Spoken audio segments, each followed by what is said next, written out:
하나님의 말씀 보겠습니다. 하나님의 말씀은 로마서 8장 15절입니다. 하나님의 말씀은 로마서 8장 15절에서 17절입니다. 너희는 다시 무서워하는 종의 영을 받지 아니하였고 양자의 영을 받았으므로 아바 아버지라 부르짖느니라. 성령이 친히 우리 영으로 더불어 우리가 하나님의 자녀인 것을 증거하시나니 자녀이면 또한 후사 곧 하나님의 후사여 그리스도와 함께한 후사니 우리가 그와 함께 영광을 받기 위하여 고난도 함께 받아야 할 것이니라. 우리가 주일 낮에 구원에 대해서 쭉 살펴보다가 지금 우리를 자녀 삼으신 하나님의 은혜를 쭉 살펴보고 있습니다. 하나님께서 우리 모두를 아들 삼으셨다고 살펴보았습니다. 그러니까 남자도 그리스도의 신부인 것처럼 여자도 하나님의 아들이다. 그래서 아들이면 유업, 그 상속을 받을 후사라. 그래서 하나님의 상속을 우리가 받게 되었다라는 걸 살펴보았고요. 2주 전부터 3주 전부터 그 하나님의 유업에 대해 지금 살펴보고 있습니다. 그러면서 하나님께서 자녀들인 우리에게 주신 가장 우선적인 유업 중에 하나는 하나님과의 친밀함이다. 특별히 하나님을 아바 아버지라고 부르게 하셨는데 그 아바라는 단어 속에 나타난 그 하나님의 의중과 은혜를 살펴보면서 우리가 그 부분을 살펴보았습니다. 지난주에는 하나님께서 자녀로서 우리에게 열방을 유업으로 주셨다. 이것은 모든 기독교인들에게 주신 겁니다. 라는 걸 살펴보았습니다. 사실 오늘 살펴보려고 했던 부분은 오늘 본문에도 나오듯이 그리스도와 함께 영광을 받기 위하여 고난도 받아야 할 것이니라. 여기에 해당하는 부분입니다. 그게 아버지 하나님의 사역에 동참하는 그 유업, 그 특권에 해당하는 겁니다.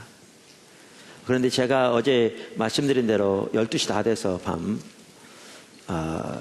해외에서 돌아왔어요. 그래서 그 설교를 하려면 제가 더 많은 에너지가 필요하고요, 더 많은 시간이 필요해요. 그래서 오늘 못 나누고요, 그 설교를 다음 주에 하려고 그러고요, 다음 주에 하려고 했던 설교를 오늘로 바꿨어요. 그래서 오늘은 하나님이 우리에게 주신 유업 중에 또 하나, 기도응답에 대해 살펴보겠습니다. 기도응답. 특별히 기도응답에 대해 살펴보면서 우리가 마땅히 드려야 할 기도가 어떤 기도이고 하나님은 어떠한 기도를 어떻게 응답하시는가 라는 차원에서 같이 살펴보기 원합니다.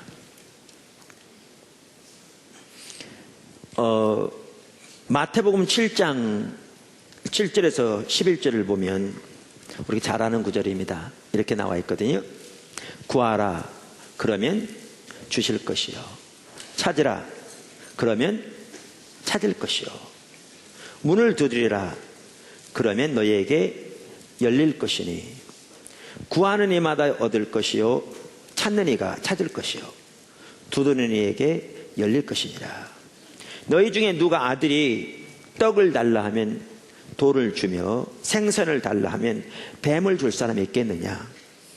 너희가 악한 자라도 좋은 것으로 자식에게 줄 줄 알거든 하물며, 잘 들으십시오, 하늘에 계신 너희 아버지께서, 하늘에 계신 너희 아버지께서 구하는 자에게 좋은 것으로 주시지 않겠느냐.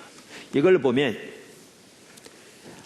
하나님께서 우리의 기도를 응답하시는데, 우리의 기도를 응답하시는 가장 주된 이유가 그분이 우리의 아버지 되시기 때문에 그런 것을 알 수 있습니다. 다시 말하면 기도 응답, 그것도 하나님이 자녀인 우리에게 주신 하나님의 유업입니다. 그 부분을 오늘 살펴보기 원합니다. 첫째, 우리의 기도는 이방인의 기도와는 달라야 합니다. 우리의 기도는 이방인의 기도와는 달라야 합니다. 그러니까 기도 응답에 대해 살펴보면서 좀 더 기도를 약간 더 전반적으로 좀 살펴본다고 했잖아요. 근데 성경에 보면 예수님께서 우리에게 말씀하시길 너희는 이방인처럼 기도하지 말라 이렇게 말씀하셨어요. 다시 말하면 우리의 기도는 이방인의 기도와는 달라야 될 것을 말씀하셨어요. 어디에 그렇게 말씀하셨는가? 로마서 6장에 마태복음 6장에 말씀하셨어요. 오늘 마태복음 6장을 많이 살펴볼 거거든요. 그러니까 여러분들이 마태복음 6장을 딱 펴놓고요, 제 설교를 같이 들으시면 훨씬 더 잘 보이리라고 생각합니다. 마태복음 6장 7절에 이렇게 말씀하시죠. 또 기도할 때에 이방인과 같이 중언부언하지 말라. 그들은 말을 많이 하여야 들으실 줄 생각하느니라. 그래서 여기에 보면 우리의 기도가 이방인의 기도와는 달라야 될 것을 말씀하시고, 이방인의 기도를 어떤 기도라고 지금 표현하고 있죠? 중언부언하는 기도라고 표현하고 있어요. 자, 그러면 중언부언하는 기도가 무슨 기도입니까? 그러니까 우리가 이방인의 기도와 우리의 기도가 다르려면 중언부언하는 이방인의 기도가 어떤 기도인가를 알아야 될 거잖아요. 자, 그럼 그런 기도가 어떤 기도를 말하는가? 제가 가지고 있는 컴퓨터에 그 성경 프로그램에 이 구절에 대한 주석을 보니까 한 학자가 이렇게 얘기해놨더라고요. 그 중에 한 학자가, 제가 읽어볼게요. 중언부언, 이 말의 원어는 바타로게세테로서 신약 성경에서는 이것을 제외하고 쓰이고 있지 않다. 그러니까 이것이 유일하게 쓰인 것이라는 거죠. 그리고 그 어원 역시 분명치 않다. 어떤 학자는 말더듬인 바투스라는 사람의 이름에서 유래되었다고 보며, 또 어떤 이는 장황하고 반복적인 시를 읊는 사람의 이름에서 나왔다고 주장하고 있으나, 최근에는 대부분 이 말이 정확하지도 그렇다고 명쾌하지도 않은 일종의 의성어에서 나왔다고 보고 있다. 따라서 중언부언이란 말은 잡다할 정도로 말을 길게 끌거나 아무 의미 없는 말을 거듭 반복하는 것이라 볼 수 있다. 사실 이방인들은 이와 같은 주문과도 같은 내용을 지겹고도 공허하게 계속 반복함으로써 그들의 신을 질리게 만들었다. 그러면서 열왕기상 18장을 얘기했더라고요. 그러니까 그 엘리야와 바알과 아세라의 선지자들이 대결할 때 저들이 재물을 쌓아놓고 하루 종일 돌면서 바알이여 바알이여 바알이여 바알이여 그렇게 주문을 외우면서 돌았잖아요. 이제 그러한 거와 같다 그 말이죠. 자, 여기에 보면 중언부언과 그 다음에 그들은 말을 많이 하여야 들으실 줄 생각하느니라. 그러니까 이 두 개가 연결되어 있죠. 그러니까 이 말을 많이 하는 기도가 중언부언하는 기도의 같은 한 부분이잖아요. 자, 그 부분에 대해서 이 학자는 이렇게 얘기했습니다.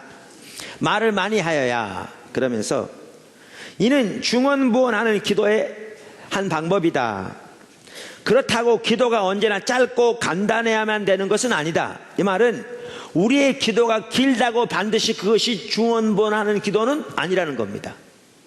그러면서 이 학자도 뭐라고 그러냐면, 주께서도 잡히시기 전날 밤 겟세마네 동산에서 온 밤을 지새우며 오랫동안 기도하셨다. 예수님께서 40일 금식 기도하기도 하고, 모세도 30일을 하나님의 영광의 임재 가운데 하나님을 찾아서 기도하기도 하고, 엘리야는 머리를 양 다리 속에 넣고 7번이나 간절히, 이 말은 한 번 간절히 기도하고 난 다음에 종을 통해서 어떤 변화가 있는지 시중에를 보라고 말하고, 없으니까 또 다시 한번 간절히 기도하고 또 보라고 그러고, 이러기를 7번 했다. 뿐만 아니라 예수님께서도 겟세마네 동산에서도 1시간 동안 간절히 기도하고 오셔서 저들이 자는 걸 보고 깨우고 난 다음에 또 가서 간절히 기도하시고, 이러한 여러 가지를 볼 때 성경에 보면 많이 기도한다고 그 자체가 반드시 중언부언하는 기도는 아니라는 겁니다. 이 학자도 그 부분을 분명히 이해하고 있습니다. 이 부분은 여러분이 반드시 기억해야 합니다. 자, 그러면서 뭐라고 그러냐면, 이걸 전제하고 따라서 본문은 장황하고 긴 기도가 믿음의 순수한 표현이 될 수 없음을 지적한 것이다. 실로 하나님께 합당한 기도는 기도의 길이와 관계없이 그분이 자신의 기도를 듣고 계시며 또한 기쁘게 응답해 주실 것을 믿는 마음으로 간구하는 것이다. 그러니까 이 학자는 어떻게 봤냐 하면, 중언부언하는 기도는 믿음이 없이 그저 말만 많이 하면 들으실 줄로 생각하고 많이 말하는 기도를 중언부언하는 기도라고 이해한 겁니다. 이 부분은. 자, 지금 이 학자가, 어떤 한 학자가 이거에 대해서 어느 정도 이렇게 지금 이렇게 자기 의견을 피력해 놓았는데, 여러분이 보시면 여기에 관련된 내용들이 대강 어떤 내용인가는 좀 보시죠. 그런데 저는 중언부언하는 기도를 올바로 알려면 여기서 멈춰서는 안 된다고 생각합니다. 아까도 말한 대로 마태복음 6장을 딱 펴놓고 보시면 이제 이 중언부언하는 기도가 어떠한 기도인가가 선명히 보입니다. 펴놓고 보시면, 자, 이렇게 예수님께서 제자들에게 기도를 말씀하시면서 너희는 이방인들처럼 해서는 안 돼, 저들처럼 중언부언하는 기도를 해서는 하면 안 돼, 그렇게 말씀을 하고 난 다음에 성경은 예수님께서 뭐 하셨죠? 저들에게 기도를 가르치셨습니다. 거기 성경은 뭐 하셨어요? 기도를 가르치셨어요. 기도 가르치신 내용이 어떤 내용이었죠? 주기도문. 자, 그렇게 가르치시고 난 다음에 그 다음에 여기 보시면요, 그러니까 그 아까 6장 7절에서도 보면 우리가 살펴본 대로 너희는 저들처럼 중언부언하는 기도를 드리지 말라. 자, 그러면서 바로 그 다음 절에 보면 뭐라고 그랬어요? 그러므로 너희는 어떻게 하라? 그들을 본받지 말라. 본받지 말라. 그러면서 뭐라고요? 구하기 전에 너희에게 있어야 할 것을 너희 하나님 아버지께서 아시느니라. 여러분, 이게 지금 중언부언하는 기도와 대조되는 걸 볼 수 있어요. 자, 그리고 난 다음에 뭘 하셨다고요? 기도를 가르치십니다. 그래서 주기도문이 나와요. 그러면서 기도를 가르치고 난 다음에 다시 이렇게 언급합니다. 25절 보십시오. 25절 쭉 보시면, 그러므로 내가 너희에게 이르노니 목숨을 위하여 무엇을 먹을까, 무엇을 마실까, 몸을 위하여 무엇을 입을까 염려하지 말라. 목숨이 음식보다 중하지 아니하며 몸이 의복보다 중하지 아니하냐. 공중의 새를 보라. 심지도 않고 거두지도 않고 창고에 모아 들이지도 아니하되 너희 하늘 아버지께서 기르시나니 너희는 이것들보다 귀하지 아니하냐. 너희 중에 누가 염려함으로 그 키를 한 자라도 더할 수 있겠느냐. 여러분, 염려한다고 키 크지 않습니다. 염려하면 키는 줄어들 수는 있어요. 근데 크진 않습니다. 그래서 또 너희가 어찌 의복을 위하여 염려하느냐. 들의 백합화가 어떻게 자라는가 생각하여 보라. 수고도 아니하고 길쌈도 아니하느니라. 그러나 내가 너희에게 말하노니 솔로몬의 모든 영광으로도 입은 것이 이 꽃 하나만 갖지 못하였느니라. 오늘 있다가 내일 아궁이에 던지는 들풀도 하나님이 이렇게 입히시거든 하물며 너희일까 보냐. 믿음이 적은 자들아. 그러므로 염려하여 이르기를 무엇을 먹을까, 무엇을 마실까, 무엇을 입을까 하지 말라. 이는 다 뭐 하는 것이요? 이방인들이 구하는 것이라. 이는 다, 이게 뭘 가리킵니까? 예? 이는 다, 이건 뭘 가리켜요?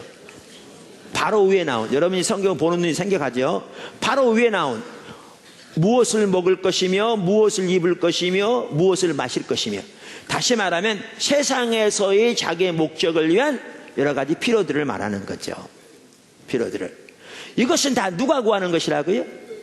이방인들이 구하는 것이라 너희 하늘 아버지께서 이 모든 것이 너희에게 있어야 할 줄을 아시느니라. 아까 너희는 중언부언하지 말라, 그들은 말을 많이 하여야 들으실 줄 생각하느냐 그러면서, 그러므로 너희는 그들을 본받지 말라 그러면서 뭐라고 그랬어요? 구하기 전에 너희에게 있어야 할 것을 하나님 너희 아버지께서 아시느니라. 그러니까 여기에 보면 이 중언부언하는 기도와 여기 이방인들이 구하는 것이 연결되어 있죠. 자, 그럼 이제 선명히 보입니다. 선명. 무슨 말이냐? 여기 다 이방인들이 구하는 것이라 그랬는데요, 우리말에 구하는 것이라고 번역된 이 단어는 단순히 기도한다라는 그런 내용이 아니고요, 추구하다 그런 내용입니다. 추구하다. 그러니까 그 영어 NIV 성경은 이 구절을 이렇게 번역합니다. For the pagans, 이방인들은 run after all these things, 이 모든 일들을 향해서 달려간다. 그들은 살아가는 삶의 목표가 이것들을 위해 살아갑니다. 이 구하다는 단어를 킹 제임스나 뭐 ASP나 뉴 킹 제임스나 다른 성격들은 seek after, 비슷한 내용입니다. 무엇을 찾다, 추구하다, 그런 단어로 번역했습니다. 여러분, 세상의 이방인들은 뭘 위해 사는 줄 아십니까? 그들의 인생의 목표가 세상에 있는 것들을 위해 살아갑니다. 먹는 것, 마시는 것, 입는 것으로 대변되어지는, 보다 좋은 차, 보다 넓은 집, 보다 좋은 옷, 보다 많은 명품, 보다 안락한 삶, 보다 많은 돈, 이것이 그들이 추구하는 사람입니다. 이것이 그들이 목표를 향해 달려가는 사람입니다. 이것이 그들의 삶을 그곳에 드리는 겁니다. 근데 보십시오, 세상에 있는 것들을 추구하는 삶을 살면 반드시 거기에 뭐가 있게 되어 있냐면 염려와 근심이 있게 되어 있습니다. 돈이 아무리 많아도요, 돈이 많은 사람은 더 많기를 원하기 때문에 염려와 근심이 있게 되어 있습니다. 저는 주변에 큰 부자가 없습니다. 특별히 저와 가까운 사람은 부자가 없습니다. 잘 모릅니다, 부자의 생리를. 근데 옛날에 돈이 좀 있는 분 얘기를 들으니까 그분 주위에는 돈이 많은 분이 많았답니다. 뭐 몇십억대, 심지어 100억대 부자들도 주변에 있다고. 근데 그분 얘기가, 우리 생각에는 50억 재산이 있으면 아무 염려 없을 것 같은데, 우리 생각에는 한 200억 있으면 아무 염려 없을 것 같은데, 그분 얘기가 자기 주변에 있는 돈 많은 사람들을 보면 돈이 많을수록 오히려 근심이 많답니다. 그걸 유지하고 더 많은 돈을 벌어야 되니까. 그래서 염려와 근심이 많습니다. 그러면 중언부언하는 기도가 뭔 줄 아십니까? 이렇게 세상에 있는 부와 명예와 먹고 마시는 것들을 추구하는 삶을 살면서 이것이 더 많이 주어지고 이것이 더 많이 성취되도록 그것을 위해서 집중적으로 반복적으로 계속해서 구하는 기도가 중언부언하는 기도입니다. 그게 지난번에 제가 러시아 코스타 가서 어느 한 선교사님한테 들은 얘기를 나눴죠. 그분은 힌두교를 연구하려고 인도에서 몇 년을 사셨더라고요. 그분이 하는 얘기가, 힌두교는 카스트 제도라 그 제일 위에 있는 계급이 브라만족이잖아요. 이 브라만족은 돈도 많고 지위도 다 가지고 있는데, 이들은 그들의 성지가 간지스 강이잖아요. 간지스 강변에다가 자기 개인 사당들을 짓는답니다. 돈을 들여서. 그리고 자기 개인 돈을 들여서 사제들을 고용해서 그 사제들이 이들을 위해 하루에 3번씩 제사를 지낸답니다. 뭘 위해서 제사를 지내요? 잘 먹고 잘 되고 안전하게 보존되고 사업 잘 되고 소원 성취되고. 그래서 아침으로 빌고 점심으로 빌고 저녁에 빌고 오늘 빌고 내일 빌고 모레 빌고. 이게 정확하게 예수님이 말씀하신 중언부언하는 기도입니다. 이방인들은 이렇게 한다는 거죠. 그래서 너희는 저렇게 하지 마, 이렇게 말하는 겁니다. 근데 안타까운 게 뭔지 아십니까? 오늘날 너무나 많은 예수 믿는 사람들이요, 신만 대상이 달라졌을 뿐이지 저들처럼 똑같이 합니다.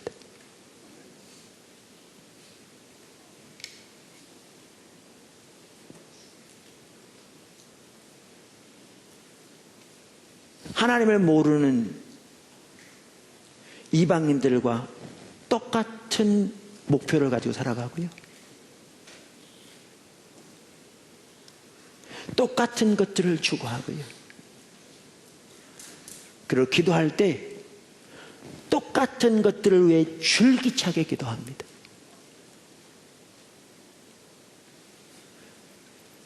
주님은 뭐라고 그러셨는데요? 너희는 저들처럼 하지 마, 그렇게 말씀하셨는데.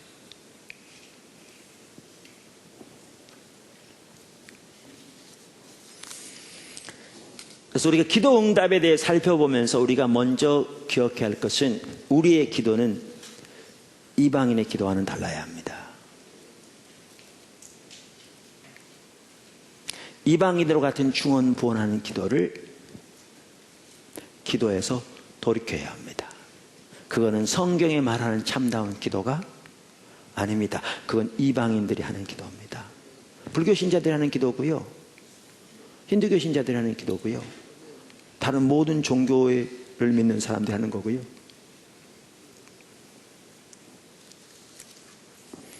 예수를 모르는 사람들이 하는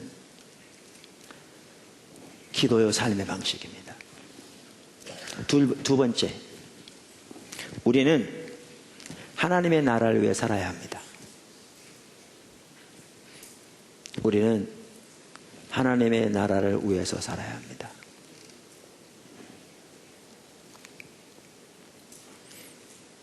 아까 32절에 뭐라고 그랬다고요? 이는 다 이방인들이 구하는 것이라. 그러니까 이방인들은 이것들을 추구하는 삶을 산다는 거죠. 하나님을 모르는 이방인들은 세상에서의 돈과 명예와 부귀와 안락을 위해 살아간다고요.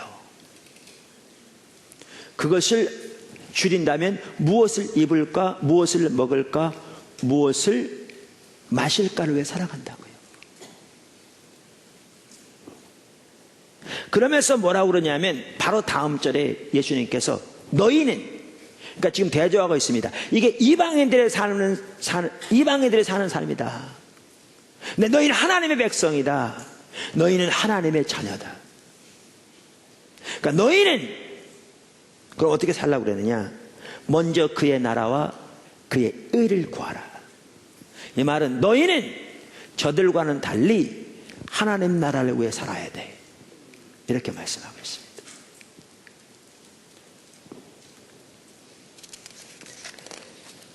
우리 모든 믿는 사람들은 하나님 나라를 위해 살아야 합니다.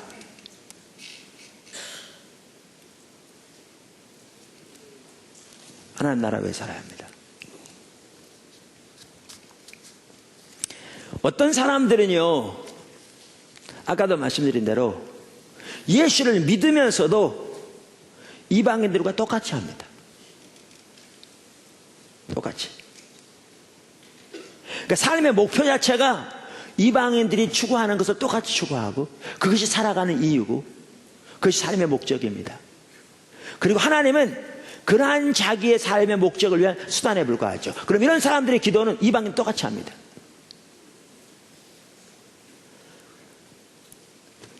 이길수 목사님 얘기 가끔 하죠. 제가 그분이 청년이었을 때 어느 교회 철야기도를 갔다고 그러잖아요. 그 교회는 밤새도록 기도하는 그런 철학기도가 있었는데, 근데 이제 장의자인데 이렇게 앉아있는데 옆에 연세 드신 분이 그 장의자에 무릎 꿇고 앉더래잖아요. 그러니까 자기 쪽을 향해서 앉으니까 그분의 입이 귀로 닿는 거죠. 이렇게 앉으니까. 그래서 밤새도록 기도하는데 그분은 이렇게 딱 틀이 있더랍니다. 거기다 이름만 넣으면, 예를 들면 큰아부터 시작하면 하나님 누구누구를 돌봐주시고, 그러면서 건강, 그 다음에 하나님 보호, 이렇게 사업, 이렇게 쭉 해가지고요, 큰아들 이름 넣고 쫙 기도하더랍니다. 이 틀. 그 다음에 큰며느리 이름 넣고 쫙 기도하더랍니다. 그 다음에 큰손자 쫙 넣고 기도하더랍니다. 이제 이렇게 큰아들 식구 다 되면 이제 두 번째는 두 번째 아들 이름 넣고 쫙 구하더랍니다. 이렇게 두 번째 며느리 쫙, 그 다음에 두 번째 아들의 큰아들 쫙, 이렇게 그렇게 밤새도록 식구들 이름 하나 넣고 그걸 위해서 쫙 기도하듯이 기도하고 이렇게 하더랍니다. 밤새도록. 듣고 싶어 듣는 게 아니라 귀에다 대고 얘기하니까. 그리고 새벽 예배 이렇게 드리고 이제 마치고 돌아가는 그런 그 철학기도 하는 데인데, 새벽 예배를 마치고 마지막으로 기도하면서 이분이 이렇게 기도를 합니다. 지금까지 구하지 못한 모든 것도 다 주실 줄로 믿습니다. 이게 정확하게 중언부언하는 기도입니다. 이게 그런 기도를 말합니다. 이게 이방인들이 하는 기도입니다. 이게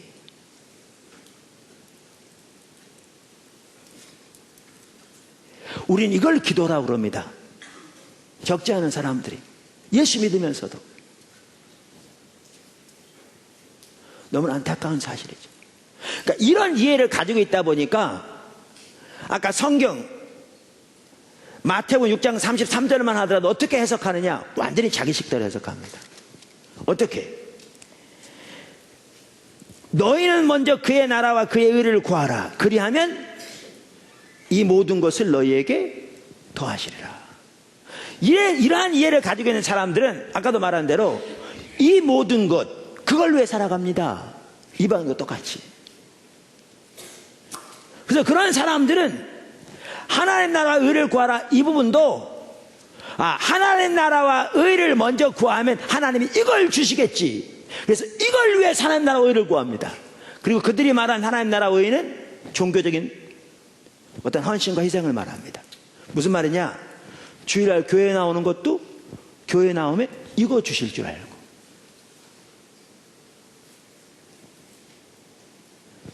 이거 주시라고 교회에 나오는 겁니다.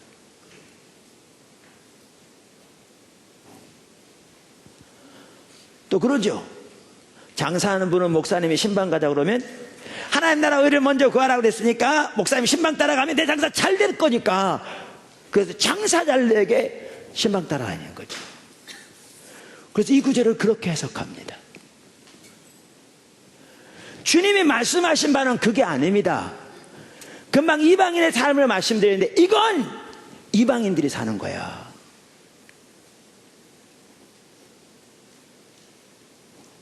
너희는 하나님 나라의 백성이야. 너희는 하나님의 자녀야. 너희는 이렇게 사는 게 아니야. 너희는 그의 나라와 그의 의를 구하는 삶을 살아야 돼. 그게 하나님 나라 백성의 삶이야. 그게 하나님의 자녀의 삶이야. 이렇게 말씀하고 계신 겁니다. 그러면서 이렇게 하나님 나라와 의를 위해 사는 삶을 살면 하나님 우리가 구하기 전에 우리의 필요를 다 아신다, 채우신다, 이렇게 말씀하고 계신 거죠. 여러분, 그래서 우리 믿는 사람들은요, 하나님 나라를 위해 살아야 합니다. 목사만이 아니고 우리의 부르심을 따라, 소명을 따라, 우리의 직업이 다를 수 있을지 몰라도 우리는 모두가 다 하나님의 나라를 위해 사는 것이 우리 하나님의 자녀의 삶입니다. 그게 여러분, 성경에 보면요, 우리가 창조된 것도 하나님의 영광을 위해서 창조되었고, 우리가 구원 얻는 것도 하나님의 영광을 위해서 구원 얻었다고 말하고 있습니다. 그래서 골로새 1장 15절 17절에 이렇게 말하죠. 그는 보이지 아니하는 하나님의 형상이시요 모든 피조물보다 먼저 나신 이시니 만물이 그에게서 창조되되, 여기에 그는 예수님을 가리킵니다. 하늘과 땅에서 보이는 것들과 보이지 않는 것들과 혹은 왕권들이나 주권들이나 통치자들이나 권세들이나, 여기에 왕권들, 주권들, 이것은 다 천사의 세계를 말합니다. 보이지 않는 세계. 다 만물이 그로 말미암고 예수님으로 말미암고 그를 위하여 창조되었고 예수님을 위하여 창조되었고, 또한 그가 만물보다 먼저 계시고 만물이 그 안에 함께 섰느니라. 구원 얻는 것도 마찬가지입니다. 고린도서 6장 20절 값으로 산 것이 되었으니 그런즉 너희 몸으로 하나님께 영광을 돌리라. 고린도 후서 5장 15절 그가 모든 사람을 대신하여 죽으심은 살아있는 자들로 하여금 다시는 그들 자신을 위하여 살지 않고 오직 그들을 대신하여 죽었다가 다시 살아나신 이를 위하여 살게 하려 함이라. 여러분, 그래서 하나님의 자녀는 모두가 다 하나님 나라를 위해 살아야 합니다. 그게 우리 신앙입니다.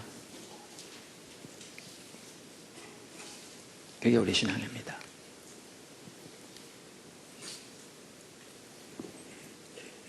세 번째, 하나님 나라를 위한 기도. 자, 우리가 먼저 하나님 나라를 위해서 살아야 할 뿐만 아니라, 다시 말하면 우리의 삶의 목표와 목적이 하나님의 영광을 위해 드려져야 할 뿐만 아니라 이제 하나님 나라를 위한 기도가 우리에게 절실하게 필요합니다. 아까 너희는 먼저 그의 나라와 그의 의를 구하라고 할 때 이 말은 그 삶에서 추구하고 바라고 삶을 드리는 그 목표를 말할 뿐만 아니라 저는 기도도 포함한다고 믿습니다. 그러면 우리는 하나님 나라를 위해 기도해야 합니다. 여러분 보세요. 이방인처럼 기도하지 마. 이렇게 기도하라. 그러면서 주님이 기도하라고 가르치신 내용이 뭐였죠? 하늘에 계신 우리 아버지여.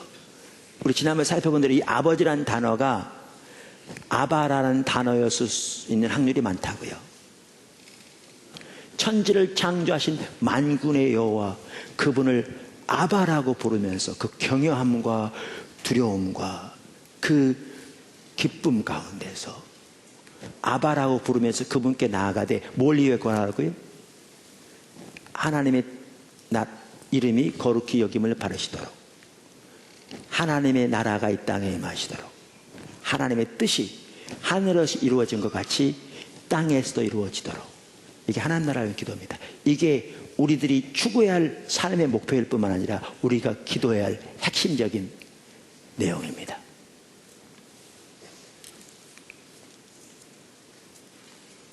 제가 젊었을 때 저는 개척교회 다니는데 그 당시에는요, 청년들끼리 같이 모여서 철학기도도 하고 그랬어요. 뭐 이렇게 목사님이 혹은 전사님 말해서가 아니라 그냥 우리끼리 철하자, 일주일에 한 번씩이라도. 저는 개척교회 다녔기 때문에 그때 청년들이 한 7, 8, 많아야 10명 그랬어요. 그리고 이제 모이면 한두 명 빼놓고 대부분 다 모였어요. 그럼 교회 모여가 삥들로 앉아가지고, 그때 철하는 이제 한 10시부터 시작하면 그 다음날 새벽까지 이렇게 같이 모여서 기도하는 거죠.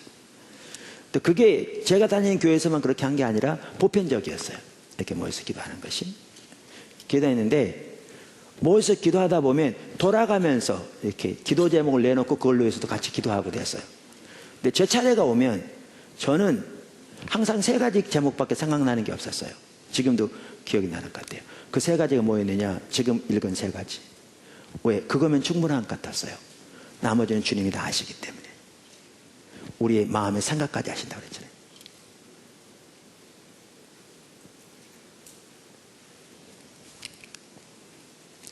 우리는 하나님 나라를 위해 살아야 될 뿐만 아니라 우리는 하나님 나라를 위해서 기도해야 돼요.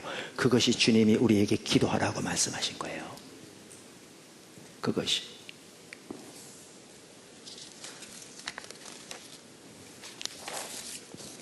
자, 그 아래 작은 첫 번째. 큰 세 번째 아래 작은 첫 번째입니다. 기도와 하나님의 뜻은 밀접한 관계가 있습니다. 그러니까 우리가 하나님께 기도하되 하나님 나라를 위해 기도해야 되는데, 우리가 기도할 때 하나님의 뜻과 기도가 밀접한 관계가 있다고요. 다른 말로 하면 하나님의 뜻을 따라 드리는 기도를 하나님은 응답하신다고요. 하나님의 뜻을 따라 드리는 기도를 주님은 응답하신다고요.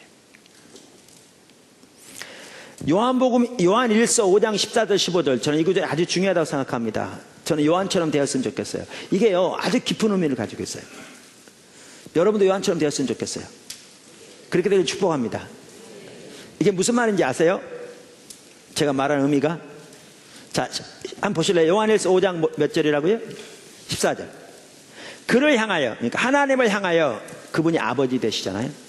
아버지를 향하여, 그런 뜻이죠.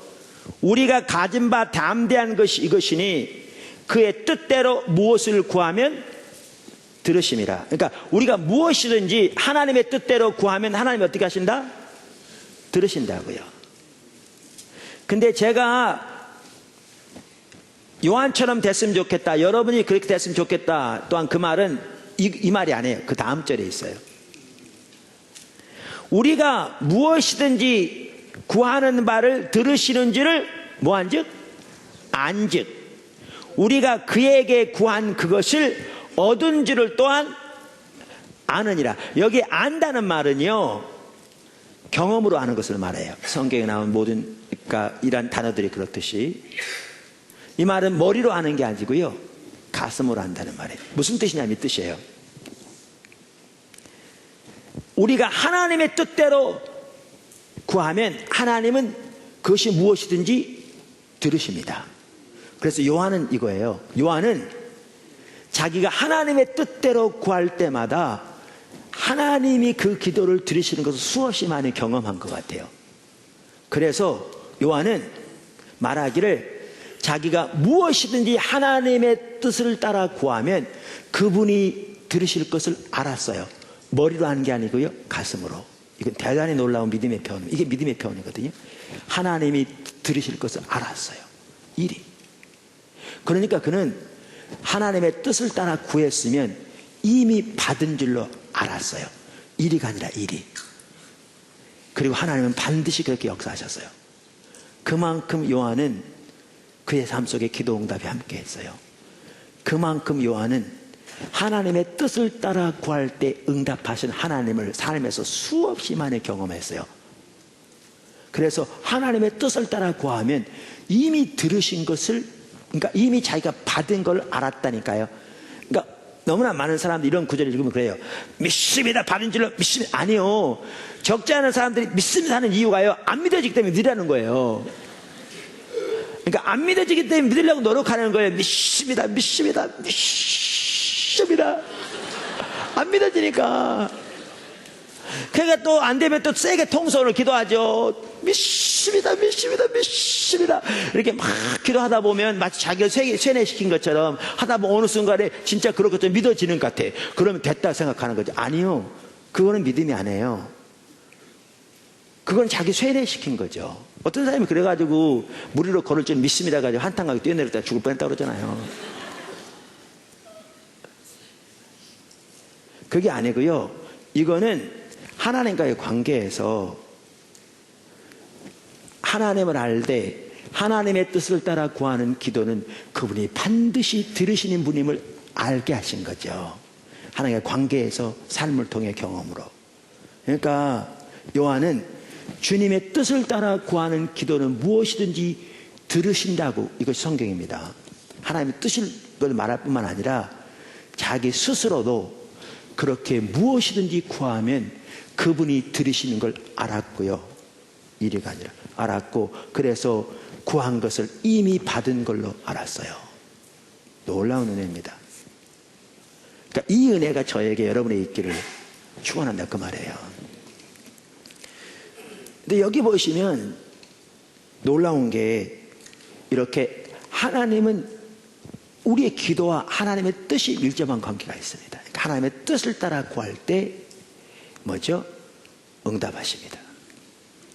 근데 여러분 이걸 기억해야 돼요. 이렇게 말하면 일부에서는 그러거든요. 그럼 나는 뭐야? 하나님의 뜻만 있으면 그렇게 생각하는데요. 여러분 이걸 기억하셔야 돼요. 하나님은 여러분을 창조하셨을 뿐만 아니라 여러분을 얼마큼 사랑하셨냐면 자기의 독생자를 아끼지 아니하시고 십자가에 내어주실 만큼 사랑하셨어요.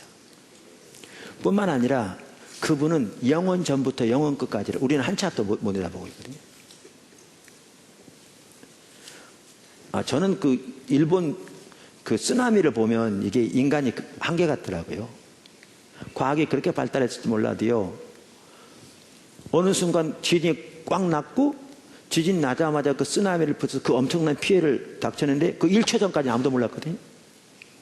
멀쩡하게 있다가 지진 나면서 그 결과는 완전히 그냥 전체가 바뀌었거든요. 우리 인간은 단 5초 앞도 모릅니다. 근데 하나님은 영원 전부터 영원 끝까지를 현재로 보고 계세요. 그분이 그렇게 사랑하세요. 그러니까 그분의 뜻은 최선이에요. 그래서 하나님을 경험하는 삶의 저자도 한 얘기예요. 우리를 향한 하나님의 뜻은 최선이다. 왜? 그분은 그만큼 우리를 사랑하시기 때문에.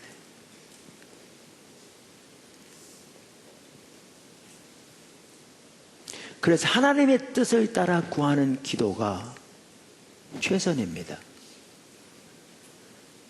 여러분 하나님이 우리 믿는 사람들의 자기 욕심을 따르는 그 수많은 기도들을 다 응답하신다면요, 세계는 하루가 지나기 전에 망할 겁니다. 안 그렇다고 생각하세요? 하루가 지나기 전에 망할 겁니다.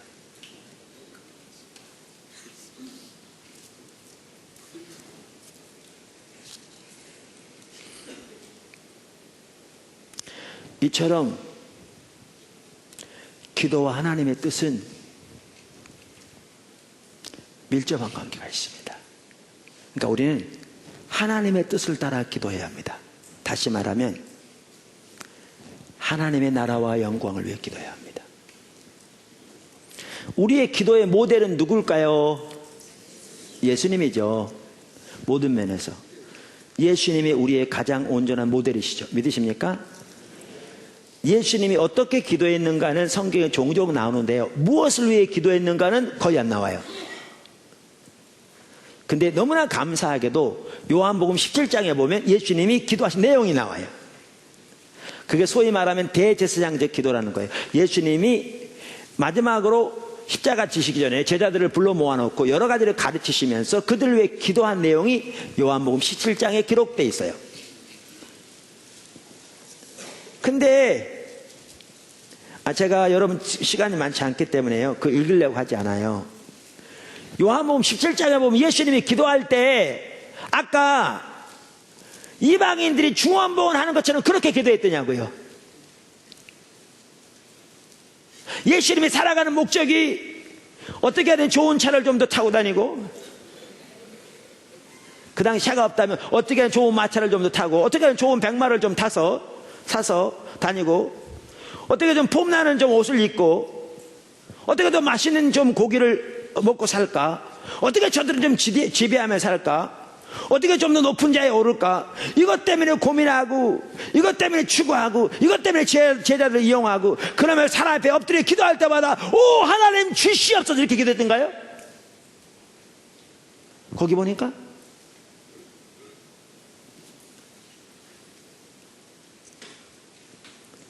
전혀 그렇게 안 했어요. 근데 우리는 그렇게, 예수님은 철저하게 하나님의 자원으로 사셨습니다. 그 전에 예수님은 철저하게 하나님의 나라를 위해 사셨습니다. 아까 이렇게 기도하라 그거요, 예수님이 자신이 먼저 기도하시고 사신 삶입니다. 성경에 보면 명백합니다.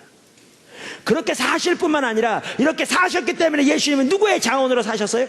하나님의 자원으로 사셨어요. 하나님의 자원이 예수님과 함께 했어요. 하나님이 예수님의 모든 필요를 아셨다니까요. 아셨어요.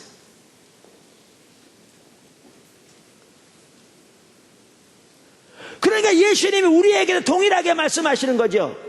너희가 구하기 이전에 하늘에 계신 너의 아버지께서 너희의 쓸 것을 아시느니라. 그러면서 예수님의 기도의 내용을 보세요. 하나님 나라를 위한 기도였어요. 우리의 기도의 내용이 이처럼 하나님 나라를 위한 기도가 돼야 돼요. 제가 중보기도 책을 쓰면서 제목이 부흥을 위한 중보기도 이렇게 붙였잖아요. 왜냐하면 중보기도만 하더라도 이해가 여럿이니까. 근데 제가 오래전에 여기서 마태복음 5장부터 시리즈로 설교하면서 그때도 나눴는데, 제가 하나님 나라 백성의 삶과 사역을 살펴보다 보니까 그것을 중보기도라고 부르는 것이 확신이 없어졌다니까요. 그런데 왜 썼냐?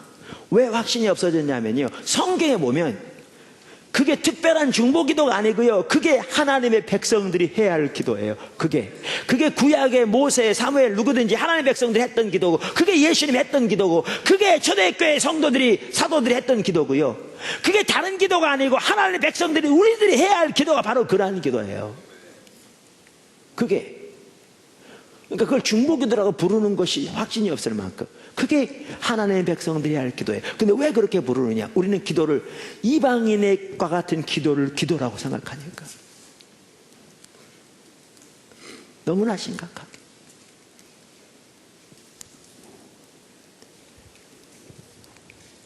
그래서 우리는 하나님 나라의 뜻을 위해 기도해야 합니다. 하나님의 뜻과 기도는 밀접한 관계가 있습니다. 작은 두 번째죠. 큰 세 번째. 작은 두 번째. 우리의 필요를 위한 기도. 그럼 우리의 필요를 위한 기도는 없냐? 있습니다. 우리의 필요를 위한 기도. 자, 그러면 작은 두 번째 아래 작은 첫 번째. 여러분 잘 이해하도록. 그러니까 우리의 필요를 위한 기도 아래 작은 첫 번째. 우리의 필요는 우리가 구하기도 전에 대부분 채우십니다. 저와 여러분이 하나님과 동행하는 삶을 살면, 신앙의 본질 가운데 거하면, 우리의 필요는 우리가 구하기 전에 대부분 하나님 채우십니다. 여러분, 우리가 이미 살펴봤죠? 하나님의 유업과 신앙의 본질이 어떻게 한다고요? 밀접한 관계가 있다고요. 우리가 하나님을 알고 존재를 다해 사랑하는 하나님의 친밀한 교제 가운데서 하나님의 행하시는 온 사람을 동참하는 게 우리의 삶인데, 이런 삶을 사는 것이 하나님과 함께하는 삶, 이 삶을 살 때 하나님의 생명이 우리 가운데 넘친다고요. 하나님의 실제적인 역사가 우리 가운데 넘친다고요. 다시 말하면 이 삶을 살 때 하나님의 유업도 우리 삶 속에 실제적으로 함께한다고요. 그런데 우리가 이 삶에 떠나는 게 어떻게 하는 거라고요? 하나님 버린 거라고요. 종교적인 의식은 많아도 이 삶에 떠나는 게 하나님 버린 거. 그럼 이 삶에 떠나면 우리의 삶은 하나님의 법을 버리게 돼 있다고 그랬잖아요. 하나님을 떠나면 어떻게 한다고요? 생명이 거친다고요. 그래서 유업이 거친다고요. 무슨 말이냐? 하나님의 자녀의 신분은 그대로 유지될지 모르지만 자녀에게 주신 유업이 우리 삶 속에 실제적으로 함께하지 않는다고요. 탕자가 아버지 집을 떠났을 때처럼 돌아왔어야 그 유업이 회복된 것처럼,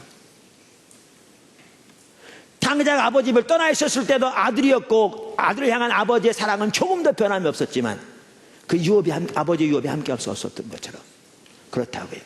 그래서 우리가 신앙의 본질 가운데 거하며, 그게 다른 말로 하면 하나님 나라를 위해 살아가는 그 삶을 살면, 그러니까 하나님을 존재를 위해 사랑하고 그분의 앞서가심을 따라 온 사람과 동참하는 삶을 살면 우리의 필요는 우리가 구하기도 전에 대부분 하나님 채우십니다. 채우십니다.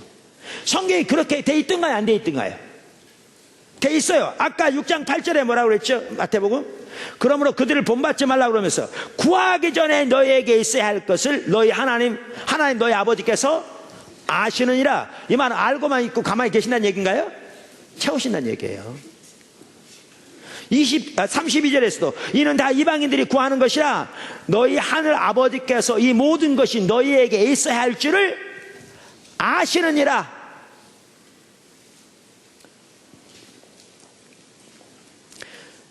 제가 가끔 나누는데 저희는 이 부분을 극적으로 참 경험하게 된 게요, 제가 처음 교회 목회할 때인데 신앙의 본질로 하나님 근본적으로 돌이키셨어요. 그러니까 주님을 알고 그분의 존재를 사랑하신 것이 삶의 유일한 목표인, 그리 돌이켜서 정말 하나님만 사랑하고 하나님만 유일한 목표 되기 원하고 목적 되기 원하고 그렇게 구하여서 이렇게 돌이켜서 이렇게 주님만을 구하는 사람을 이렇게 돌이켰는데요, 그때 사역은 곧바로 확장 안 되더라고요. 우리 같은 경우에는, 저 같은 경우. 근데 하나님의 은혜는 곧바로 회복되는데요, 그 중에 하나가 뭐였냐면 우리의 필요를 채우신 하나님의 은혜를 곧바로 회복되는 것 같더라고요.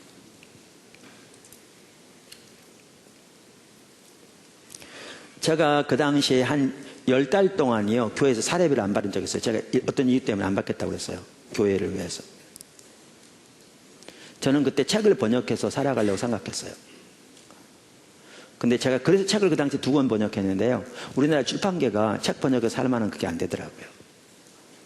근데 보세요, 우리 새 아이하고 부부 5 식구 살려면 한 달에 최소한 100만 원은 있어야 되는데 사례비를 안 받으니까요. 근데 하나님 어떻게 채우신 줄 아세요? 근데 저희 어머님은 알고 계셨어요. 왜냐하면 동생 중에 한 명이 그 교회를 다니고 있었으니까. 근데 알아도 도울 수 있는 형편이 못했고요. 저희 장모님은 몰랐어요.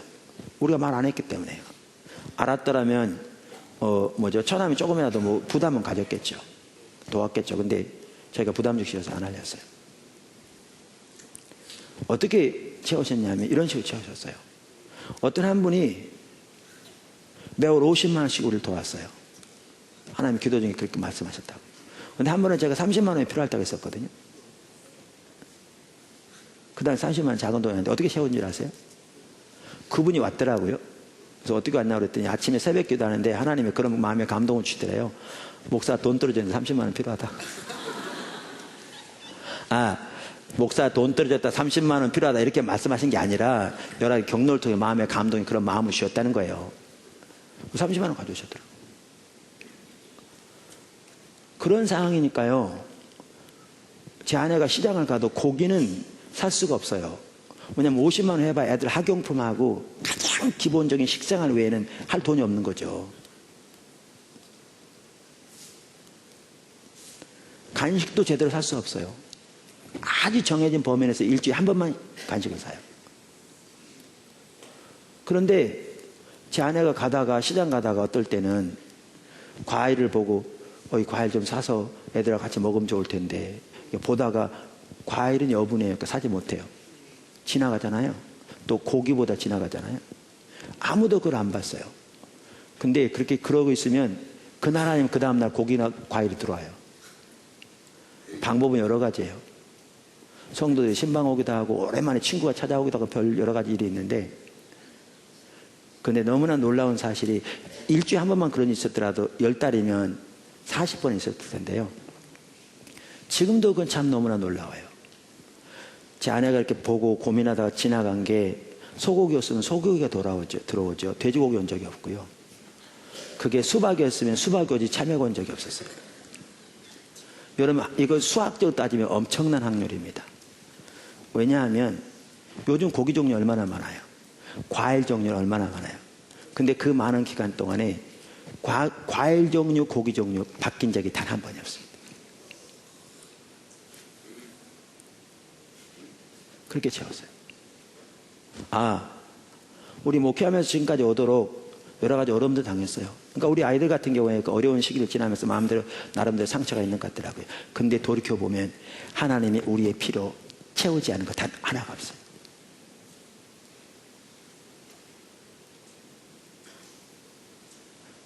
우리의 필요 채우지 않은 것 단 하나가 없어요. 그거요, 구하기도 전에.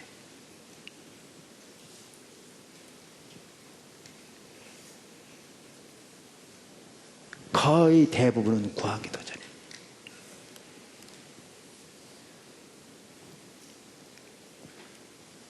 이번에 대만에서 돌아오는데 그런 일은 거의 없는데 대만에서 제가 타가지고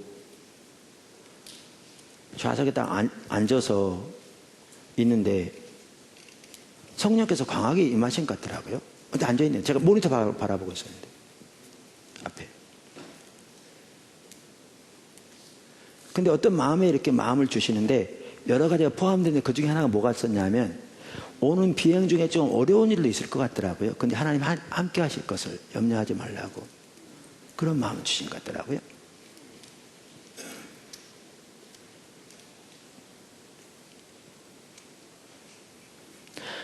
물론 하나님과 동행하는 삶을 살면 모든 인생의 여정에 하나님 함께 하시면 당연히 포함되는 거죠. 그래서 저도 그렇지 않아도 그렇지만 비행기 같은 타면 항상 기도하죠. 기장을 위해서 기도하고 여러 가지 기도하는 제 안에 특별히 더욱더. 근데 저도 기도하면 그게 다 하나님이 이미 보호 속에 포함되어 있음을 확인시켜 주세요. 많이. 당연한 얘기겠죠. 근데 어제 그런 일이 있었어요. 그래서 저는 속으로 아까 말한 올 때 무슨 뭐가 좀 어려운 일이 있을래나 그런 생각도 그냥 지나갔어요. 근데 조금 있으면 비행기가 흔들리기 시작하는데 갑자기 위아래로 흔들리는 게 아니라 옆으로 흔들리더라고요. 여러분 비행기 타보시면 알지만요. 피곤할 때는 모든 걸 참다는 것도 힘들어요. 참다는 것도. 흔들림이 심할 때도 있지만 그게 심하니까 승무원도 다 착석하라고 그러더라고요. 승무원 착석하라는 건 상당히 심하게 들린다는 얘기예요. 아시지만. 물론 얼마 지나니까 그치더라고요. 저는 감사했던 게 너무나 하나님에 감사한 게 제가 그 피곤한 상태에 있었는데 그런 일이 있을 때도 아까 주셨던 그 감동 때문에 제가 그것을 이기는데 훨씬 쉬웠어요.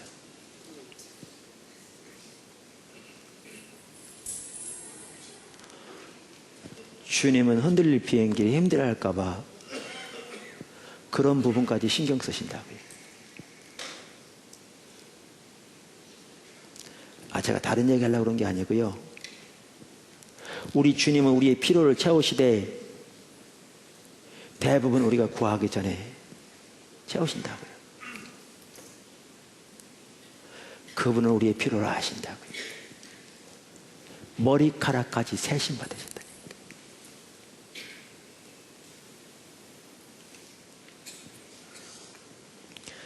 우리가 신앙의 본질 가운데 하나님을 사랑하는 삶을 살고 하나님의 행하심에 삶을 들여 동참하는 삶을 살면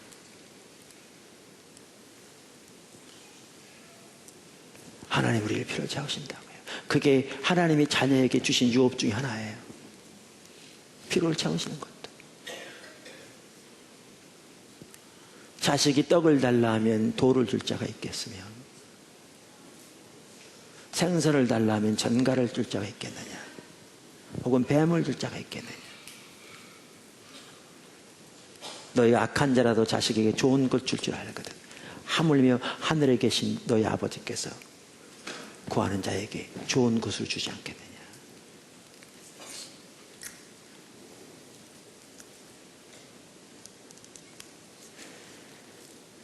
작은 두 번째. 그러니까 우리의 필요는 우리가 구하기도 전에 대부분 채우시고요. 우리가 하나님과 동행하는 사람 살면 작은 두 번째. 그럼에도 우리의 필요를 구하는 자리도 있습니다.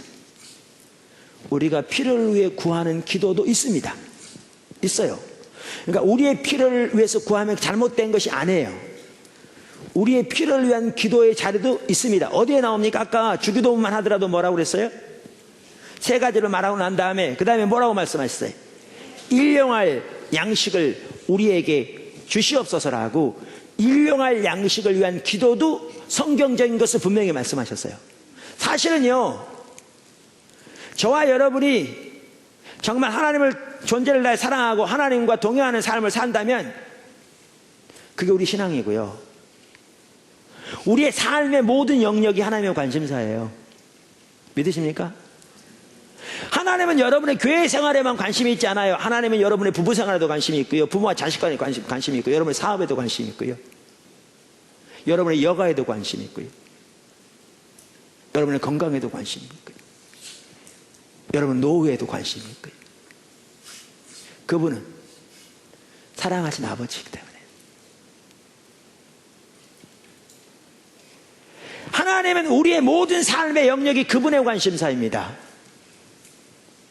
그러므로 우리가 하나님과 동행하는 삶을 살며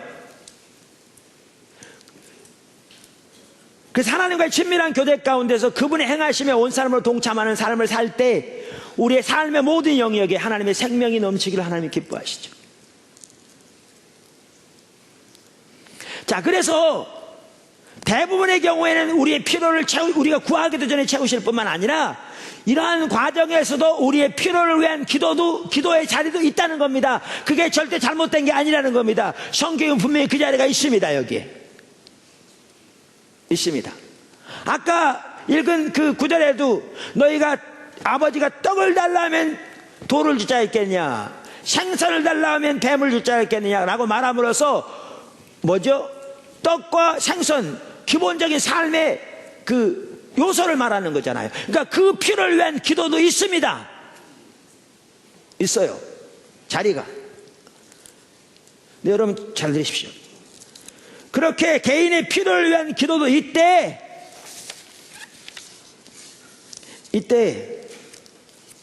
기억하실 것은 그것이 아까 말한 이방인들이 기도하는 중원부도하는 기도하고는 근본적으로 다른 기도를 말합니다. 그게 아니라고 그랬으니까. 그럼 뭐냐? 하나님과 동행하는 삶을 살면서 그때에도 우리의 삶의 필요를 위한 기도를 드릴 때가 있다고요. 근데 이때에도 중요한 게 저는 그거 같더라고요. 이때에도 우리 하나님 앞에 나갈 때 하나님을 신뢰함으로 하나님의 뜻을 구하는 기도를 드려야 돼요. 하나님 뜻을 구하는 기도. 무슨 얘기냐? 포도나무 교회가 세워져서 지금까지 오도록요, 늘 말씀대로 우리는 한 번도 우리가 계획해서 여기까지 온 적 없습니다. 우리는 하나님을 사랑하기를 구했고 그것이 우리의 신앙의 목표고 그것이 성경에 말한 우리의 신앙이고, 그래서 주님을 사랑하는 자리에 있기를 원하고 주님을 추구하면 주님께서 주님의 목적을 보이시죠. 주님의 계획을 보이시면 우리가 그 삶을 조정해 따라갑니다. 그럼 이제 주님이 뒷받침하시죠. 근데 이렇게 주님을 따라가도 어떨 때는 자꾸 일이 막힐 때가 있었어요. 주님을 따라가다 보니까 주님이 놀랍게 역사하시고 갑자기 길이 막히는, 갑자기 뭔가 이렇게 삐그덕대는, 갑자기 여기저기 문제가 생기는 이런 일이 종종 있었죠. 그럴 때마다 우리는 어떻게 기도했느냐? 이거 해결해 주세요 주님, 이렇게 기도 안 했습니다. 그렇게 주님을 찾지 않았어요. 우리가 모여서 기도할 때에도. 왜? 주님이 인도해서 왔는데, 주님이 구체적으로 인도해서 여기까지 왔는데, 그리고 주님이 알고 계신데 왜 이런 일이 있느냐는 거죠. 그럴 때마다 우리는 어떻게 나갔는가? 주님, 왜 이런 일이 생깁니까? 우리에게 뭐가 문제입니까? 우리의 삶이 어떻게 조정되기를 원하십니까? 하나님의 뜻과 의중이 무엇입니까? 이렇게 주님을 찾았습니다.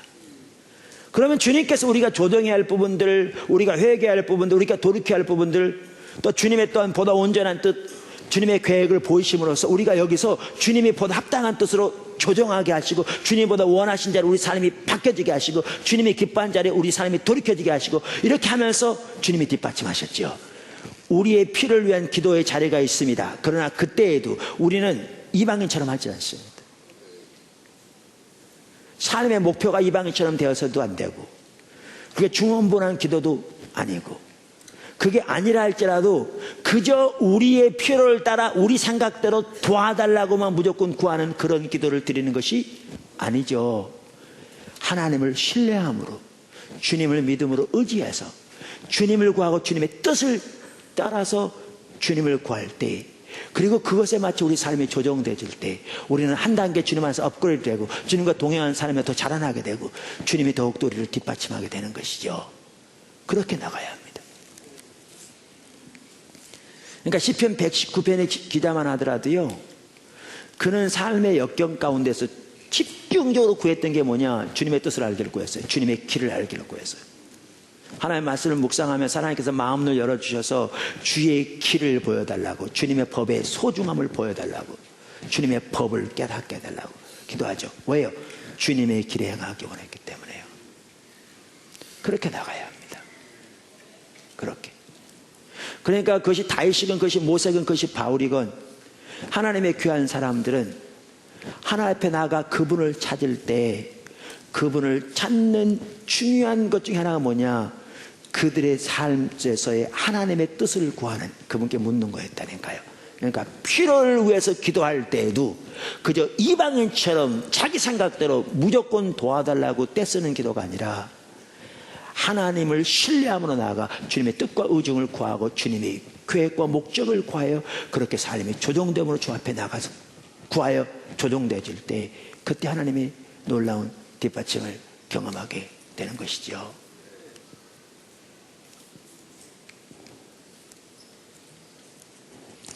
교회에 이렇게 쭉 그렇게 따라가 보다 보니까요, 이런 것이 자주 있었어요. 문제가 생길 때마다 하나님을 구하되 그렇게 하나님 얼굴을 구하고 주님의 뜻을 구하여 우리 삶을 조정하여 나갈 때마다 어떤 일이 있었냐? 한 단계씩 업그레이드 됐어요. 교회 생활에서도 한 단계 업그레이드 됐어요. 하나님께서 한 단계 우리를 업그레이드 시킬 때 많은 경우에 환경을 통해 우리를 다루셨어요. 여러분 개인적으로 그렇게 주님을 찾기를 주님을 축원합니다. 개인의 필요를 위한 기도도 있어요. 근데 그렇게 주님을 찾으셔야 돼요. 그렇게 이방인처럼 하지 마시고, 이방인처럼 하지 마시고. 아멘. 작은 잡은 세 번째, 여기 일용할 양식은 보다 근본적으로 하나님 나라 백성의 삶을 위한 일용할 양식입니다. 일용할 양식, 거기에 말씀드린 대로 뭐죠? 우리의 필요를 위한 기도 포함됩니다. 제가 말씀드렸어요. 포함돼요. 제가 말한 대로 이렇게 주님을 찾는 게 우리 신앙인의 자세라고요. 근데 거기다 한 가지 덧붙이려고 하는 게 뭐냐 하면, 주기도문의 내용을 보아도 그렇고 일용할 양식이라는 용어를 보아도 그렇고 여기에는 뭐가 포함되어 있냐 하면, 이렇게 하나님 나라의 백성으로 살아감에 있어서 우리에게 필요한 일용할 양식을 말합니다. 하나님의 은혜들을 포함해서. 그래서 내일의 양식을 오늘 달라는 건데, 하늘나라의 양식을 오늘 이 시대에 우리에게 부어주셔서 그 은혜로 이 하늘나라 백성의 삶을 능히 승리하며 살아갈 수 있도록 은혜를 부어달라는 기도가 바로 그 기도입니다. 이 일용할 양식 기도에는 그게 저는 포함되어 있다고 확신합니다. 자, 이제 작은 세 번째입니다. 아까 제가 뭐라고 말했냐면, 하나님 나라를 위해서 기도해야 한다 그러면서 기도와 하나님의 뜻, 그 다음에 두 번째 우리의 필요를 위한 기도 살펴보고, 이제 세 번째 하나님 나라를 위한 간절한 기도가 필요합니다. 예수님의 기도처럼, 엘리야의 기도처럼. 여러분, 그래서 오늘도 우리가 기도한 겁니다. 주보에 나온 내용도 그렇고 하나님의 나라를 위해 기도해야 합니다. 엘리야처럼. 여러분, 강청하는 기도 아시죠? 성경에 보면 강청하는 기도가 두 번 나와요. 어디 나오죠? 한 번은 어디 나와요? 과부. 그렇죠? 그러니까 과부가 재판장에 가서 자기 억울함을 호소하는데 재판장이 들어요, 안 들어요? 안 들어요. 그러니까 과부가 날마다 찾아가서 재판장이 아뢰니까, 재판장은 아내무인이 한 사람이에요. 거기 보면 하나님도 두려워하지 않고 사람을 무시하는 아주 목이 고든 교만한 그런 사람인데도 과부가 하도 귀찮게 하니까 말하니까 어떻게 한다고요? 들었다고 안 들었다고요? 들어줬다고요. 그러면서 예수님께서 비유를 들어서 말씀하신 거죠. 그러면서 뭐라고 그러셨어요? 이렇게 과부의 기도도 들어줄진데 하물며 뭐예요? 하늘에 계신 너희 아버지께서 구하는 자들의 원한을 속히 어떻게 풀어주시지 않겠느냐? 그 기도를 속히 들어주지 않겠느냐? 또 한 번 있죠. 저기 강청하는 기도. 그게 뭐예요? 집에 손님이 왔는데 옆에 친구에게 먹을 걸 빌리러 갔더니 친구가 하는 말이 뭐라고요? 애들하고 잠자리 들어서 안 돼 그랬다고요. 그랬더니 친구가 계속해서 문을 두드렸더니 친구로서는 안 줄지 몰라도 계속 두드리니까 문을 열어주면서 먹을 걸 내줬다고 말하면서 하물며 너희 하늘에 계신 너희 아버지께서 구하는 너희들의 기도를 듣지 않겠느냐, 이렇게 말씀하셨죠. 많은 사람들은요, 이 강청하는 기도를 잘못 해석해서 어떻게 하냐면 자기 목표를 세워놓고 그걸 줄기차게 구하면, 누구처럼? 이방인처럼, 아까 말한 중언부언하는 이방인처럼 그렇게 구하면 그걸 들어줄 걸로 생각하고 그것을 이 구절을 거기다 갖다 붙여요. 너무너무 어리석은 거죠. 여러분, 강청하는 기도의 핵심 내용이 뭔지 아세요? 둘 다 옳았다는 거예요. 무슨 얘기냐면요, 이 과부가 틀린 얘기를 가지고 재판장에 가서 들어준 게 아니에요. 옳은 얘기인데 재판장이 교만해서 안 들어준 거죠. 그런데 계속 구하니까 들어준 거죠. 이게 대조법입니다. 세상에서 이렇게 악한 재판장도 그렇게 들어주는데 하물며 하늘에 계신 너희 아버지께서 들어주지 않겠냐? 무슨 기도요? 하나님의 뜻을 따르는 기도를 말하는 거예요. 하나님 나라를 위한 기도를 말하는 거예요. 옳은 기도를 말하는 거라니까요. 여러분, 아까 그 말한 저기 음식 빌리러 간 사람이요, 그 당시 유대 나라에는 한 집에 손님이 오면 그게 그 집의 손님뿐만 아니라 그 마을의 손님으로 받아들여졌대요. 그러니까 이 사람을 대접하는 것은 손님이 온 그 집 주인뿐만 아니라 그 마을의 모든 사람들이 이 사람을 섬겨야 할 의무가 있었대요. 그러니까 이 주인이 옆집에 가서 먹을 것을 달라고 한 것은 옳은 거예요. 고유의 권한을. 근데 이 사람이 안 해준 거죠. 여러분, 친구 있죠? 그렇죠? 여러분, 친구가 밤중에 여러분 옆집에 사는 친구 여러분 찾아와가지고 혹시 밥 한 그릇 있어? 그러는데 여러분, 안 되나 애들하고 잠자리 들었어? 그런 사람 있어요? 그런 사람이 있으면 친구도 아니죠. 아니, 옆에 친구가 와가지고 밥 한 그릇 있어? 그랬더니 아니, 나 잠자리도 안 된다니까 애들하고. 그런 친구 어디 있어요? 없어요. 그것도 자기가 해줘야 되는 게 의무인데 없어요. 여러분, 이 비유가 뭔지 아세요? 세상에 그런 친구 없다는 거예요. 그런 친구 어디 있겠냐 그 말이죠. 있으면 그게 친구겠냐 그 말이에요. 근데 그런 악한 친구라도 친구로서는 안 줄지 몰라도 계속 두드리니까 내어주었던 것처럼, 이게 대조법이라니까요. 하물며 하늘에 계신 너희 아버지께서 구하는 자들의 기도를 듣지 않겠냐. 반복적으로 말씀하신 게 뭐예요? 하나님의 뜻을 붙들고 하나님 나라를 위해서 그렇게 집중적으로 기도하면 하나님이 반드시 들으시겠다 그 말씀이에요. 누구의 기도처럼? 엘리야의 기도처럼. 이게 우리가 드려야 할 바로 중보기도입니다. 제가 중보기도라고 하니까 사람들이 특별하다고 생각한다니까요. 아니에요. 제가 중보기도라고 말하는 말은 성경에 말하는 기도라니까요. 그냥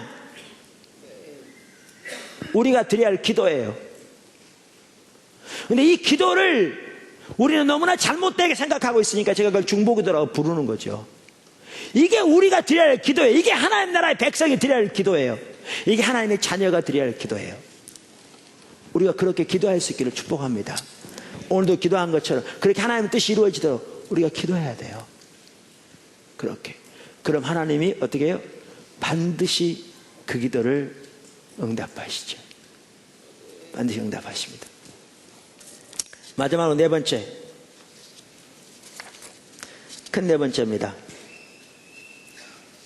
포도나무의 삶의 핵심입니다. 그러니까 신앙의 본질 가운데 거할 때 어떻게 해요? 하나님의 생명이 함께하니까 기도 응답도 그때 이루어집니다. 그래서 이스라엘 시대는 그 많은 의식이 있었어요. 그러나 그들이 하나님을 아는 자리에 떠나 있었어요. 그래서 하나님 법을 버렸죠. 하나님 버렸다고 성경이 기록해요. 그래서 뭐라고 말해요? 이사야서 1장 15절에 너희가 손을 펼 때 내가 내 눈을 너희에게서 가리고 너희가 많이 기도할지라도 내가 듣지 아니하리니 이는 너의 손에 피가 가득함이라, 이렇게 말하죠. 말라기 시대 우리가 이미 본 것처럼 저들이 얼마나 울었든지 눈물이 가려서 성전이 안 보일 만큼 외통하고 부르짖었을 때 하나님 만들었다고 그랬어요. 왜요? 그때 하나님 버렸기 때문에요. 그런데 사무엘상 7장에 미스바 성에서 이스라엘 백성들이 하나님께 돌아와 모두 우상을 버리고 하나님만 섬기고 하나님만 사랑하는 자로 돌이켰더니 하나님 저들의 기도를 들었어요? 안 들었어요? 들었어요. 그래서 뭐라고 말해요? 사무엘상 7장 9절. 사무엘이 젖 먹는 어린 양 하나를 가져다가 온전한 번제를 여호와께 드리고. 이게 참 귀하다니까요. 제가 지난번에도 말씀드렸잖아요. 이스라엘 시대 안식일, 월삭, 모든 대회와 절기, 숫송아지, 순염소, 어린 양, 가장 살진 것을 무수히 드렸는데 안 받으셨어요. 근데 어린 양 하나 드렸는데 온전한 제사라고 그래요. 받으셨어요. 뭐가 차이인 줄 아세요? 이들은 신앙의 본질에 떠나 하나님과 친밀한 교제는 떠난 채 의식만 남아있는 거고, 그나마 하나님은 자기 삶에서 자기 목적은 수단으로 전락되어 있는, 그러니까 기도만 하더라도 이방인들의 중언부언한 기도와 똑같은 이해와 삶의 자세를 가지고 그런 기도하면서 그거 이루어달라고 드리는 그 많은 예배, 근데 하나님 전혀 안 받으시죠.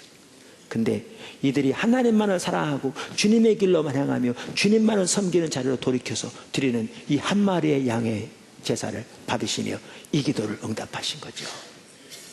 신앙의 본질과 예배가 같이 간다니까요. 주일날 사람이 많이 모인다고 하나님이 기뻐하신 예배가 아니에요. 헌금만 많이 나온다고 기뻐하신 예배가 아니라니까요. 하나님 사랑한다고 하면서 자기를 위해서는 뭐 흥청망청 쓰면서 하나님 나라에 인식한 주님 사랑한 거 아니죠. 그러나 헌금만 많이 나온다고 하나님 기뻐하지 않아요. 수가 몇 명이든지 헌금이 얼마든지 우린 최선을 다해 하나님께 드리는 거 당연히 해야 되지만, 우리가 정말 존재를 다해 주님 사랑하고 주님 우리의 삶의 목표이며 주님의 행하심을 우리의 온 사람을 동참하는 삶을 살며 주의 길에 주의 뜻 가운데 행하기를 추구하고 그렇게 주님을 사모할 때 그 예배를 기뻐하세요. 한 마리의 양의 제사를 받으셨다니까요. 온전한 제사라고 말하고, 그리고 그 기도를 들으셨다니까요. 그 기도를 신앙의 본질로 돌이키니까. 온전한 번제를 여호와께 드리고 이스라엘을 위하여 여호와께 부르짖음에 여호와께서 응답하셨더라. 응답하셨더라. 사무엘이 번제를 드릴 때 블레셋 사람이 이스라엘과 싸우려고 가까이 오매 그날에 여호와께서 블레셋 사람에게 큰 우레를 발하여 그들을 어지럽게 하시니 그들이 이스라엘 앞에서 패한지라. 하나님이 기도 응답하신 거죠. 이처럼 신앙의 본질 가운데 거할 때 하나님 생명, 기도 응답도 주어지는데요.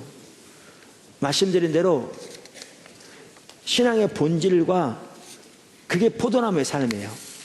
나는 포도나무, 너희는 가지네. 똑같죠. 그러니까 너희는 내 안에, 내가 너희 안에 친밀한 교제. 너희가 나를 떠나서는 아무것도 할 수 없다. 하나님의 행하심 온 사람을 동참하는 삶. 똑같죠. 근데 그래서 요한복음 15장에도 이렇게 말해요. 7절. 내가 너희 안에 거하고 너희가 내 안에 거하고 내 말이 너희 안에 거하면 무엇이든지 원하는 대로 구하라. 그리하면 이루리라. 16절. 너희가 나를 택한 것이 아니요 내가 너희를 택하여 세웠나니 이는 너희로 가서 열매를 맺게 하고 너희 열매가 항상 있게 하여 내 이름으로 아버지께 무엇을 구하든지 다 받게 하려 함이라. 여러분, 기도 응답은 하나님이 자기 자녀에게 주신 유업입니다. 근데 우리가 살펴본 대로 그렇게 주님과 동행하는 삶, 신앙의 본질 가운데서 주님을 사랑하는 삶, 주님과 함께하는 삶, 그 가운데 있을 때, 그리고 그 가운데서 하나님의 나라와 뜻을 위해서 간절히 기도할 때 하나님이 그 기도를 들으시고 역사하실 것입니다.